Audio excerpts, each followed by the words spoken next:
श्री राम की मृत्यु कैसे हुई। हनुमान जी को अयोध्या में अनुपस्थिति देखकर यमदेव ने नगर में प्रवेश किया और एक संत का रूप धारण कर वे राम के महल पहुंच गए। उन्होंने वहां राम से मिलने का समय ले लिया। जब संत वेश में यम श्री राम से मिले तो उन्होंने दोनों के बीच की वार्ता को गुप्त रखने के लिए यह शर्त रखी कि यदि हमारे बीच कोई आएगा तो द्वारपाल को मृत्युदंड दिया जाएगा।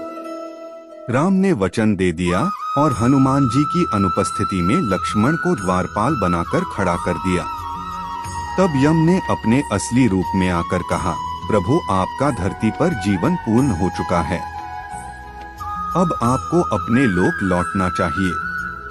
तभी इस वार्तालाप के बीच में ही द्वार पर ऋषि दुर्वासा आ गए और लक्ष्मण से अंदर जाने की जिद करने लगे, अन्यथा श्री राम को शाप देने की धमकी देने लगे। लक्ष्मण अब दुविधा में पड़ गए। आज्ञा का उल्लंघन करे तो मृत्युदंड मिलेगा और नहीं करे तो मेरे प्रभु श्री राम को शाप मिलेगा। ऐसे में उन्होंने कठोर निर्णय लेते हुए दुर्वासा को अंदर जाने की अनुमति दे दी।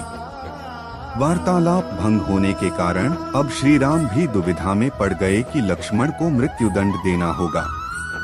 उन्होंने ऐसे में लक्ष्मण को राज्य से निकाल दिया, लेकिन लक्ष्मण ने अपने भ्राता के वचन को निभाने के लिए राज्य से बाहर जाने के बजाय सरयू में जल समाधि ले ली। लक्ष्मण के सरयू नदी में समाधि लेने से राम दुखी हुए और उन्होंने भी जल समाधि लेने का निर्णय लिया।